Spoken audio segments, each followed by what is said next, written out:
Hey, what's up, everybody? It's Cody with Blood Money MMA Bets, and I'm back with another official bets video. This is for UFC Orlando, Thompson versus Holland.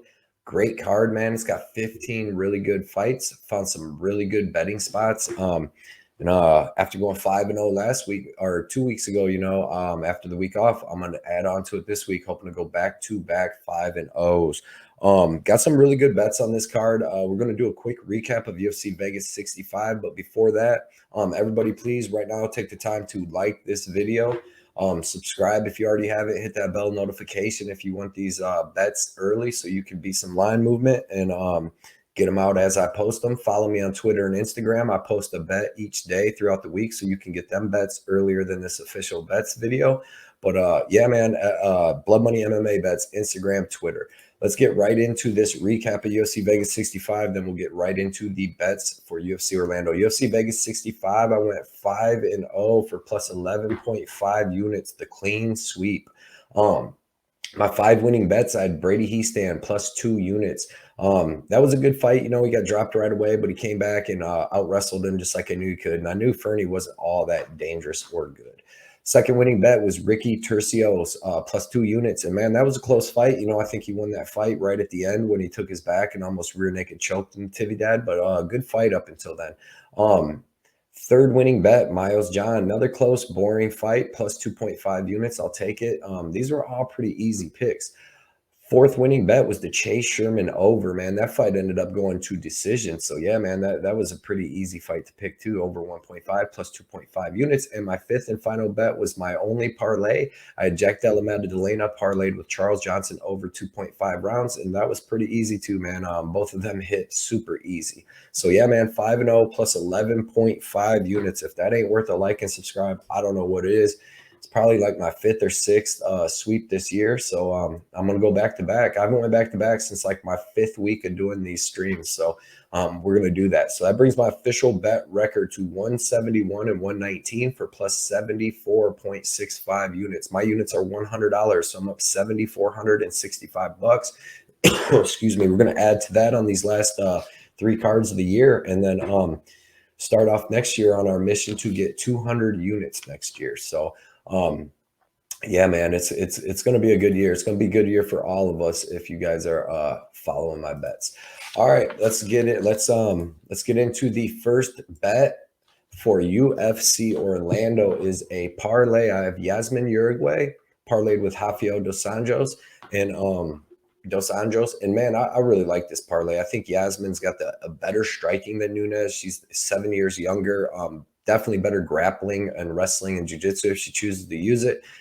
Excuse me, and a way better cardio. So I'm definitely going with Yasmin to get this win. I think she could get a 3rd round stoppage. And Raphael dos Anjos, man, he's got a clear grappling advantage. He's got a clear wrestling and jiu-jitsu advantage. His striking is just good enough. He could strike all 3 rounds with Barberena and win too, in my opinion. But I do think that he's going to use the grappling, get the takedowns, and grind Barberena out, man. His takedown defense is horrible. Sorry, I don't know what's going on with my throat. So yeah, your Yasmin and RDA is the first bet, and it's a 2-leg parlay. Sorry. Second bet is the progressive part to that parlay. I have Yasmin Jauregui and Raphael dos Anjos, and then I added Marc Diakiese in to get some plus money. I have 2 units to win 2.3 units, and I really like this. I think that, like I said, Raphael dos Anjos and Yasmin are going to be able to dominate their opponents, and Marc Diakiese should be able to do the same thing using his wrestling and cardio and all that. So, yeah, I got a little progressive parlay with 2 of my bets this week.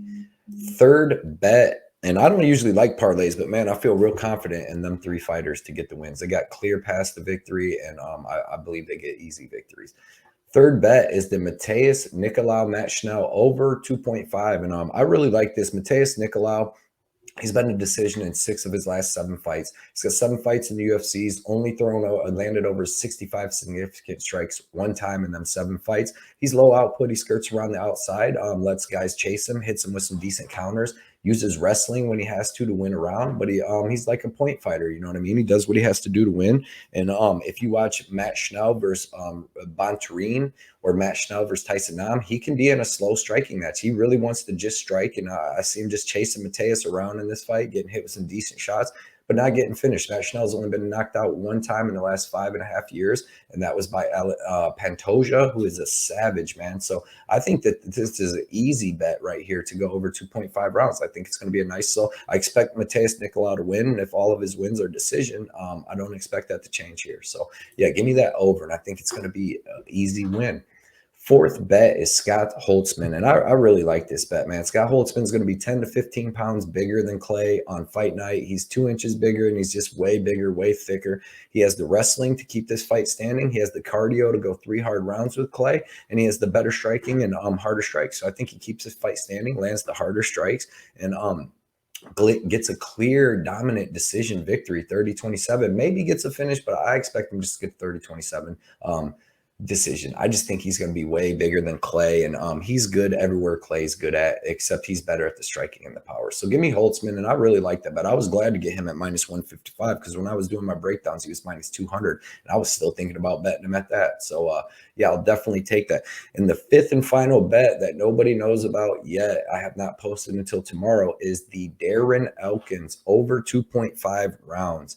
I really like that, man. Darren Elkins is as tough as they come. JSP, he's a grappler with submissions, decent ground and pound, but he's not just going to hold Darren Elkins down and ground and pound him out. Darren Elkins is always moving. He's got good wrestling, great jiu-jitsu. He's only been submitted one time in his career, and that was 13 years ago to Charles Oliveira, man. And JSP is no Charles Oliveira. I think JSP does get is able to get some takedowns on Elkins. I think that he'd be able to take his back, get some back control time. But I'm not worried about JSP knocking out Elkins standing up. Elkins super durable. He has been finished by strikes a couple times, but them are by real strikers like Cub Swanson, Chad Mendez. JSP is not a striker like that. He's a grappler. He's got decent striking. He's got decent speed. But I expect Darren Elkins to be able to survive all 3 rounds with JSP.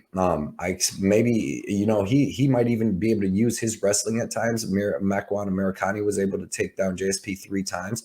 Makwan Americani, Kai Kamaka, and Omar Morales all made it to almost the 3rd round with JSP. They made it to like 4 minutes into the second, and Darren Elkins has more heart than all them guys put together, man. So yeah, give me the over 2.5 on this. I got that at -105. I have 2.65 units to win 2.5 units, and I love that bet too, man. I like all 5 of these bets. I think it's going to be a great card. Everybody check me out. I'm about to be on Addicted to Combat's channel here in about 25 minutes, and we're going to do a great breakdown for this card, all these little prop bets and everything like that. We're going to be doing a pre-show for this on Johnny K Picks channel on Saturday. For UFC Orlando, the 2 hours prior, go to his channel, and we'll be on there talking about all the props, talking about anything that happened at weigh-ins, all that stuff. So look for me on that. And then, yeah, man, lives next week. We'll do a pre-show for that pay-per-view, man. It's going to be fun. I'm glad to have these fights back after a week off. And let's go back-to-back 5-0 weeks, man. So see you guys. Good luck, everybody, this weekend, and I'll see you guys on some lives.